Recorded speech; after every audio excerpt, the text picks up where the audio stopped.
It out. We'll go ahead and start. Well, Okay. welcome. This presentation will be a super high level overview into how to nurture leads. I hear a lot from folks in the real estate industry that the leads that they have are not great leads. They have a lot of names, but none of them are workable. None of them convert. They're super, super cold.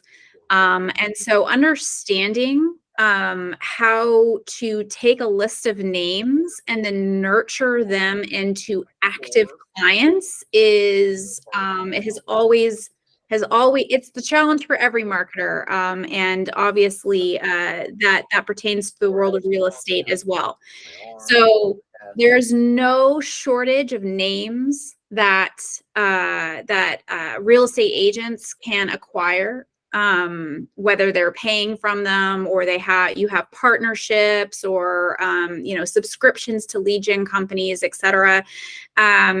Getting a name is just the first step, but then taking that name and then actively moving it through your pipeline into becoming an active client is quite another feat in itself. So not all names are created equal. Not every name in your CRM is an actual lead. It's just a contact. So today we're going to talk about a couple of things. We're going to talk about what literally understanding what a marketing funnel is. That might be a little bit of review for some of y'all, but we're going to start there just to set the foundation. We're going to talk about segmentation. Segmentation is really the key to really taking your nurture methods to the next level. Then we're going to talk about channels and tactics that you can utilize to help with lead nurturing. And then we're going to really talk about advocates and the power of advocate marketing, and how you can utilize your current or previous clients to help nurture new leads into active clients as well. Okay, buckle up. We're gonna go through these pretty fast, but I promise I will try and leave time at the end of this for questions or conversation. Okay. So let's start at the beginning. For those of you who don't know, this is a marketing funnel, and all of these different levels of the funnel, you will hear so many different names for all of these different stages of a funnel. But in the end, they're basically all the same. Like some people will show there's 4 stages, some people will say 7, some people will say 5. This is the one I've always preferred to use. And the names or the labels for each stage can vary. But again, you're talking about taking a large group of colder leads at the top of your funnel and nurturing them down that funnel into client and advocacy. So we're talking top of funnel is literally your awareness level. Your middle of funnel is usually consideration through action or conversion. And then your bottom of the funnel is your conversion into advocate or loyalty. It's really important to understand the fact that this is a funnel and there are stages that need to be considered when you are nurturing your leads, because leads at different stages need different things. And so we have to provide them with the right messaging, the right content, the right marketing channel. We have to provide them with the right thing to get them to move through all of these different stages that are happening internally in their head. So let's talk about a little bit about what each of these stages mean. So we're going down the funnel, starting at the top of the funnel, awareness. So this is like your prospect becomes aware that you exist as a company. They see a billboard, your post gets shared on Facebook, they meet you they shake your hand at an event. They become aware that you exist. That first marketing touch is established.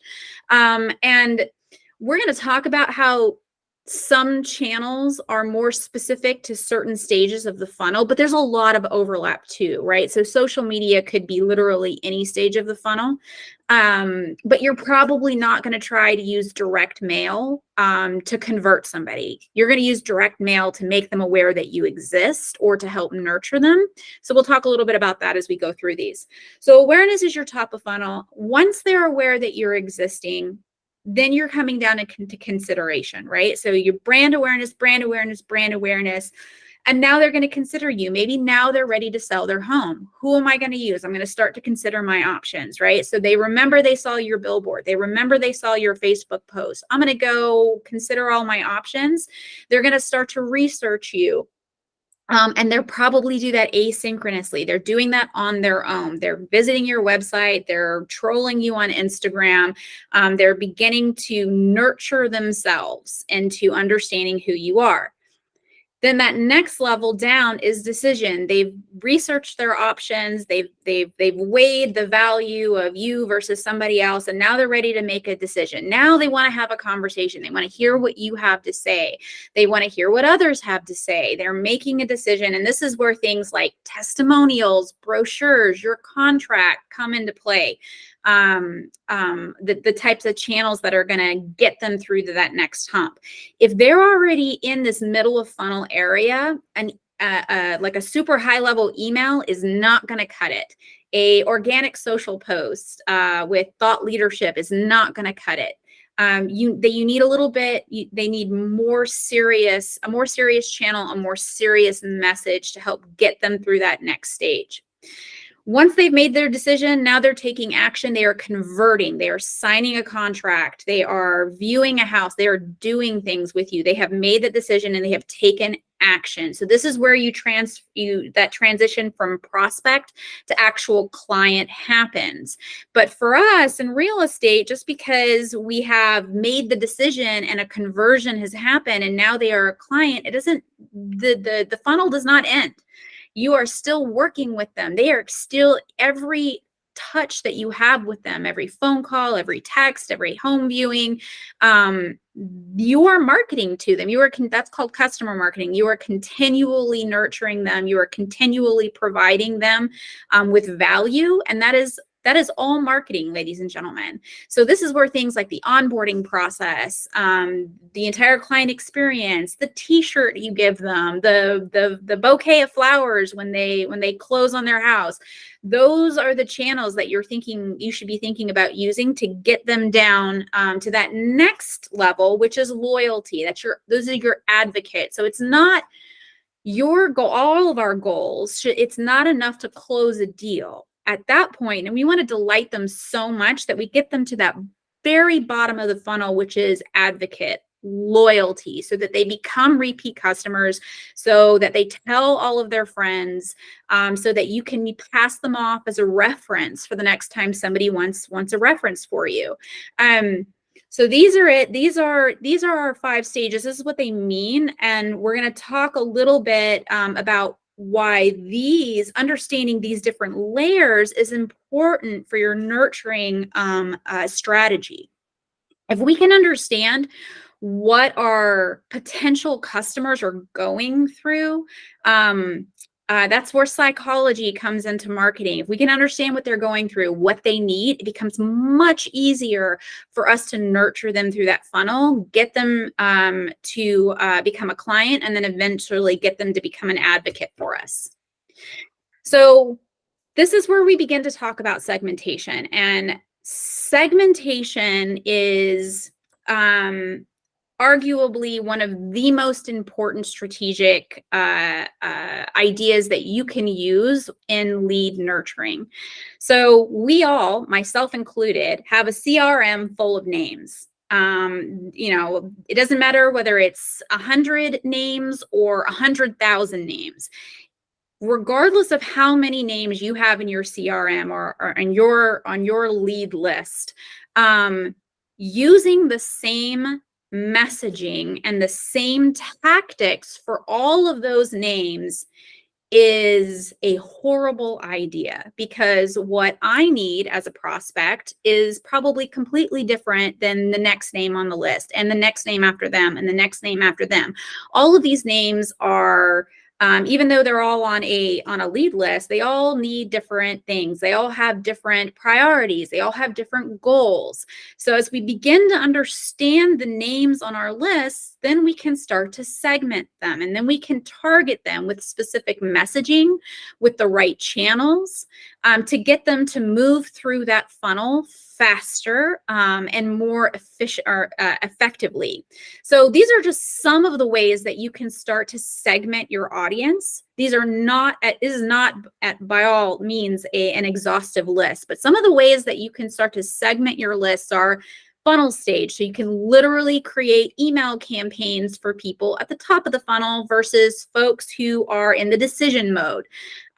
You can create paid marketing campaigns that will get people to your website versus getting them to make that ultimate decision.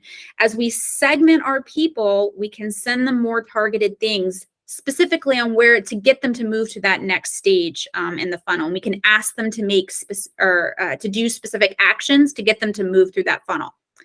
Client persona. This is a really easy one. You've got a list of buyers, and you've got a list of potential buyers and potential sellers. Some of them maybe overlap. Maybe you've got a buyer-seller combo, but for the most part, thinking about persona is a really easy segmentation device. And honestly, that's where I would start if I were you, is like understanding who is interested in doing this versus who is interested in doing this. And then there's interest and need, right? So like, think about folks who are a first-time home buyer versus looking to buy a vacation home. Those are very different interests, and thus very different needs. They are going to have different requirements, different questions, potentially different obstacles. And being able to send them an email or send them a mailer or put a paid ad in front of them that specifically speaks to those needs is going to be a game changer in helping you nurture them from the top of the funnel down to the bottom of the funnel. If they're just seeing super high level, blatant, like your face on a billboard, call my number, it's not going to be as impactful as if it was saying something like, thinking about buying your first home. I have 20 years experience getting first-time home buyers into their homes. That type of hyper-focused messaging on what the prospect needs from you is going to be way more impactful. Location is another easy one. Dallas, Fort Worth, Bay Area, Los Angeles, California, Texas, rural versus urban. Like you can segment from on location in a million different ways. And that's also a really easy way to kind of start that segmentation process as well. But the TLDR here is that the more you segment, the smaller you make those send lists, the more hyper focused you get, and segmenting those lists down, the more targeted you can get on your messaging, and the more impactful every marketing touch is going to be for those different lists of leads that you're nurturing. And thus, the faster you're going to get them through the funnel, the more effective you are getting them from one stage down to the next. So now that we understand the funnel and how we want to move people down through, and the psychology and what they need, and then we've talked about segmenting our audience, cutting those lists into smaller, manageable, bite-sized pieces, and putting targeted messaging in front of them. Let's talk about all the channels that you have at your disposal to help them move down as well. None of these should really be a surprise for anybody, but I'm going to put them out there. Let's talk about them. You've got organic social media. Anybody can have a Facebook page. Anybody can have an Instagram account. And so organic social media is a really easy, cheap way to distribute information about you, your brand, your offerings, and to get it in front of your audience. Direct mail, literally anything that you're putting into the mail. I mean, honestly, anything you hang on their doors, you know, that we're talking about a tangible thing, a piece of paper, a brochure, a business card, etc. You can do all of that through direct mail, and depending on who you're targeting, this can be a very impactful way to kind of stand out. It used to be that like nobody paid attention to all the fluff that was in their actual physical mailbox, and now it's kind of shifting to be completely opposite. I delete 90% of my email inbox every single day, but I'm looking at every single thing that comes in my mail because not as many people send me physical mail anymore. Events, we're all great at events. We're salespeople. We are, so it could be a community event. It could be a real estate informational event. You're inviting people to it. It's a larger event where you're just going to have the opportunity to network with people. Being that palm to palm motion can be very, very, very impactful, especially at the top of the funnel. Getting net new names in, taking names that you already have, introducing yourself, you're a real live person, making that actual personal connection is really, really important. Paid ads, this could be a paid or promoted post on Instagram. This could be a Google ad. There are a lot of SEM or just paid advertising methodologies that you can use. These can be pretty pricey. In order to do paid well, I mean, I could talk for 2 hours just on paid ads as a channel itself, but we won't do that, I promise. Paid ads can be super, super great at multiple different stages of the funnel. They're really great at brand awareness. They're also really good at conversion. So if you need somebody, if you want somebody who is maybe not paying attention to you, you can retarget them with paid ads and help them move through the funnel way faster than if you're just sending them email after email. Speaking of email. I know I just kind of dogpiled on email, but don't sleep on email. That's where people spend a lot of their time. You may have to do it way more often than you would a paid ad or an in-person event, but it's also way more cost effective too, right? The thing about email is that you have to be more creative. In order for people to pay attention to what's hitting in their inbox, you do have to be a little bit more creative than everybody else if you're all saying the same things. And then reviews, testimonials like Google reviews, third-party review sites. Those are all really great ways to because people are going to start researching you as soon as they hit that decision making there, or even the educational stage, the consideration stage. They're going to be researching you, and if you've got a 5-star review over the guy with a 4.3, they're probably going to pay a little bit more attention to you. So these are all really important channels for you to pay attention to. And the important thing is that we're not talking about just one channel at a time. We're going to talk about that in a second. But really quick, I also want to talk about third-party channels, because all of these are channels you can own. You have a Facebook page. You have an email send list. You are sending out direct mail. These are channels that other people own, not you, but that you can absolutely utilize to your benefit in a slightly different way. So you probably aren't going to create a Facebook group just about your brand or your business. You're going to have a Facebook page, but a Facebook group is different. But you can infiltrate Facebook groups. You can find your cities, like I live in Colleyville, Texas. We have a Colleyville Moms Facebook group with 10,000 people in it. And the really good realtors are really smart about how they use that group in a non-spammy way to send out brand awareness and also, create that personal connection. You've got, what's the neighborhood one? What's that neighborhood one? Nextdoor. You've got the Nextdoor app, like that. that app pisses me off all the time, excuse me, but also a really great way to work a neighborhood. And then online review sites. I've got a star on this one, on this page, and we're going to come back to that star in a second. I want you to remember these third-party channels, because we're going to talk about a little bit how to use these a little bit more strategically in just a second. First, I want to talk about marketing touches, and how we were just said a few minutes ago, how we don't want to pick one channel and just stick with it.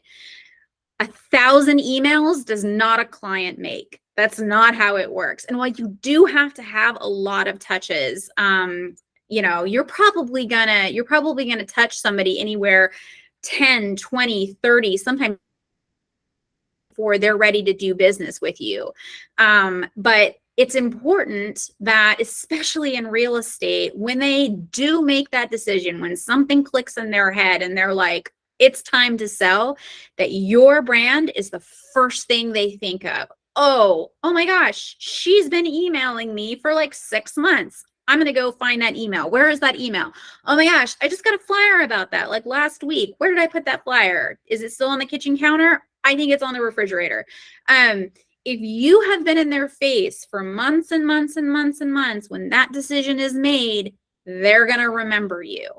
Or at least you're going to be one of the people that they remember. But if you haven't been doing the work up front, now you're relying on the prospect to go do their own research. And I promise you, the person that has the better marketing game is going to end up in front of them when that happens. The person who's spending a ton of money on SEO and paid ads, the person who is spending a ton of money on that billboard that's on the main road right outside their house, the person who already has a ton of yard signs in their neighborhood.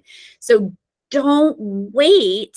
Be proactive. That brand awareness marketing up front to those top of funnel folks is so important. And then as you start to reel them in, you have to use a bunch of different tactics and a bunch of different channels to continually engage them and push them down the funnel. This is a super simplistic kind of like journey that could happen, right? So like maybe they came in from direct mail. You sent a flyer and it landed in their mailbox. Oh, this is interesting. This person sold my neighbor's house. They made a lot of money. Okay, cool. I'm going to keep this envelope. Then they show up to a, I don't know, high school theater booster meeting, and you just happen to be there because you're sponsoring the theater department for the community, and you have a little table set up and they meet you there. It's not even real estate specific, but they remember you because they got your mailer 2 weeks ago. Oh, and you're the one that made Sheila down the street from me all that money. Wow, it's so nice to meet you. Great. Now you've got their contact information. You know who they are. You're going to follow up with them. You're going to send them 2, 3, 5 emails. Those emails are going to contain personal information. Those emails are going to contain examples of your work, how much you give back to the community, et cetera, et cetera. You're nurturing them into that decision-making stage. Now, as they're still deciding, they're scrolling Instagram between picking their kid up from theater practice and then heading to dinner, and they get your paid ad. Oh my gosh, these people are everywhere. I just was thinking about them. Click, and now you know that they're still interested in you. So now they've made the decision. They've sent you an email back. Oh my gosh, I totally want to move forward with this. Now hit them with a testimonial. Hit them with a reference from your previous clients. Now they've sold their house. You've made money. They've made money. Everybody's happy, and they're so excited to tell everybody else in their mom's Facebook group about how amazing their experience with you was. Like, ladies and gentlemen, this type of stuff just doesn't happen by itself. This is a lot of work. And I know that we're not just marketers, that you have actual sales jobs to do. And it doesn't have to be this complicated, but what I want to get across is it's not just one tactic. It's not just one list. It's not just one message. You have to diversify how you're talking, how, when, and where you're talking to people. Okay. And with that, I want to talk about advocates because we got through that funnel and then you've made money. They've made money. Everybody is happy. This is your secret weapon. And I know a lot of people talk about like, yay, reviews are great, but like reviews are so great. Nobody cares what we have to say about our businesses. If you notice, with the Radius just completely, we're in the process of completely redoing our website. And one of the things that you will notice is that it's a lot less words about us explaining who we are and a lot more words of our partners explaining who they are and what value they're getting. And that is exactly how you should think about marketing yourself. Find your cheerleaders and amplify, give them a megaphone, put them on top of a podium and give them a megaphone and let them tell the world about how awesome you are, because that is so much more impactful than just you as a headshot talking about how awesome you are. I'm coming back to that star. Use those reviews, and you can put it in an email that you're going to send out. You can put it on a mailer. Cool. But don't forget about your third-party channels, because that is where it really shines. And it's not you going into Nextdoor. Hey, Sheila, that person that you sold the house to and you made a buttload of money, Sheila, do me a solid. Would you mind and going and posting in the Nextdoor app and talking about your experience? Here's my email address. Would you post that? Do not be shy about asking for things like that. Do not be shy about asking your last client who closed with you to head into the Colleyville Moms Facebook group and posting about the amazing experience she had with buying her last home and how easy and efficient and how she's in her dream home and she never would have done it without you. Most of the time, people are going to say yes to that. Do not feel bad about it. The worst they can do is say no. And if they do say no, no biggie. Ask your advocates what they're willing and what they are not willing to do. Are you willing to post in Colleyville Moms? No? Totally fine. Would you be a reference for me though? Because I have somebody who's thinking about using me and they are buying a home just like the one that you bought. Is it okay if I give them your number to text you?